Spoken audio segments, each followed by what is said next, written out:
Good evening, everyone. It is a true pleasure to see this many citizens out interested in democracy for Nanaimo.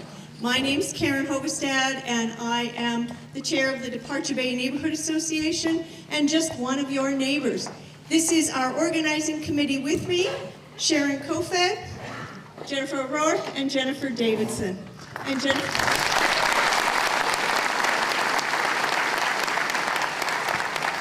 we sincerely appreciated all of your donations at the front door, because without that it would be coming out of our pockets, because this is not supported by anyone, any organization, or donated by the city. So I want that to be clear.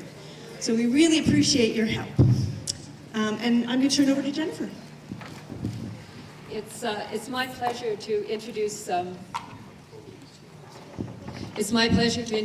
Mark Forsyth, who is a CBC radio host, also a passionate writer about British Columbia, and an experienced moderator of topics of various kinds of discussion topics, such as the youth justice system in other contexts.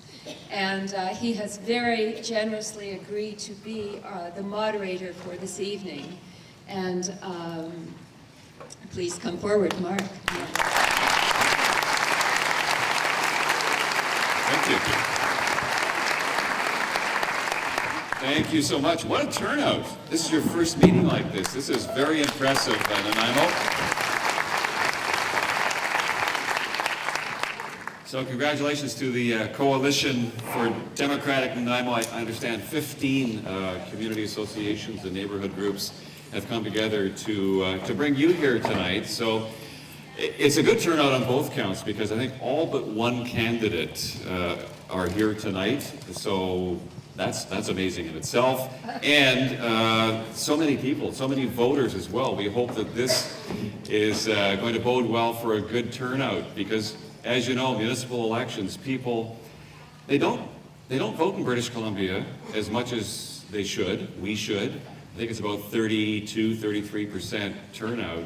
But the issues that you're going to hear discussed tonight are probably the ones that are closest to home. They're right in our neighborhoods. So we have selected 4 topics for our candidates to talk about.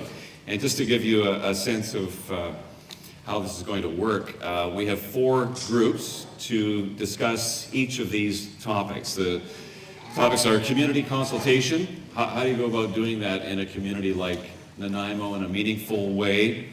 What about planning? How do you plan a community when there are official community plans in place and then things change? And that's something that every community in this province deals with. Fiscal responsibility.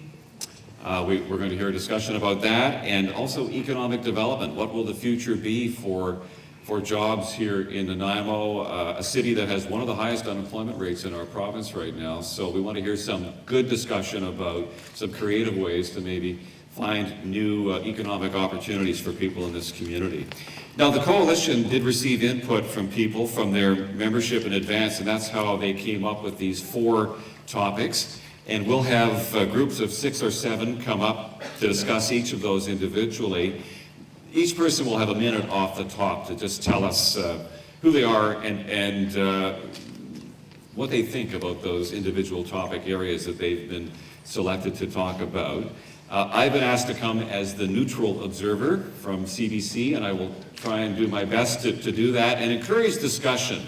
This is going to be different from perhaps the town halls that maybe you've been to before. This is our candidates sitting here having a conversation.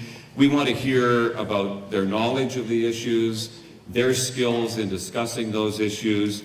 We want to hear if they're listening. That's often one of the most difficult things to do, it seems, is listen and get at some problem solving as well. So lots for you to listen for as well, and for you to decide who you would like to support in the election ahead. So I think I've hit all the main themes here. It's kind of like being at a speedway, because we have lights in front of us here. The candidates are going to see green and then yellow and then red in their 60-second opening. That's just to help guide them if you're wondering what those lights are about. And I also wanted to say, it is so cool to be in Nanaimo, which has the greatest street in Canada. Congratulations.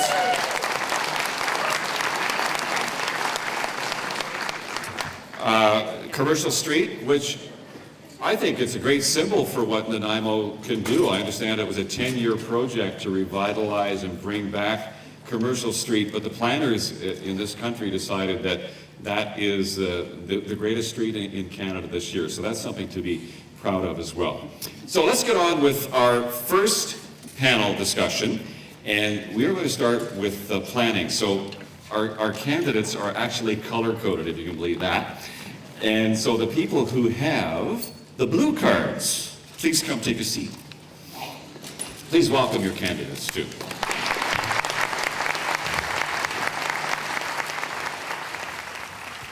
And even before I ask them to give us the 60-second discussion on this theme of planning, I'll just have you quickly tell us who you are, and please get as close to those microphones as you can so that everybody can hear you. Check. My name is Arlene Blundell. Thank you, Arlene. My name is Roger McKinnon. Bernie. Hi, I'm Brian Fillmore. I'm Diana Johnstone. And I'm Rob Sever. Okay, very good. So 2, 4, 6 in this grouping. So that means we're going to have about 20 minutes to discuss this idea of planning.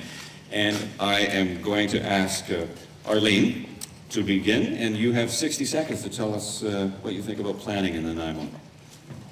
Okay, I'm sure you've all heard, fail to plan and plan to fail. Planning is extremely important. Planning for the present, which is dealing with the issues that we have to look at today, but just as important is planning for the future.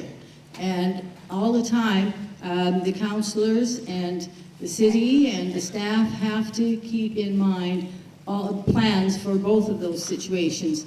I think planning is extremely important for businessmen and for the community so that they know that they're going to be predictable decisions being made. If we all have a plan that we stick to, then we all know in which direction we're going, and we know what expectations we can have for current decisions and for future decisions.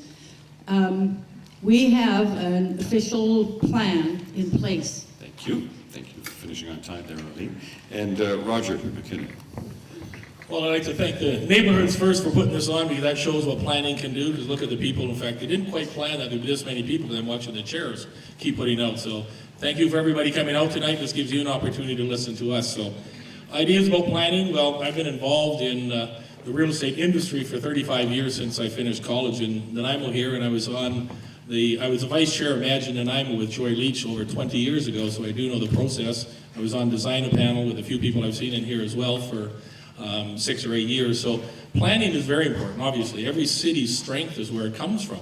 You have to have the vision, and it is up to the vision of the community, the vision what they want to see, like you're doing in your neighborhoods now, and then it's up to staff and council to make sure that they put that vision in. There's got to be some direction, obviously. And then the other big stuff is, or the important facts would be, make sure it's transparent, that you know what's going on all the time, make sure there's communication, that all the time when things are happening in your neighborhood, you know well in advance, should be planned and not just happen, happen all so fast. Thank you.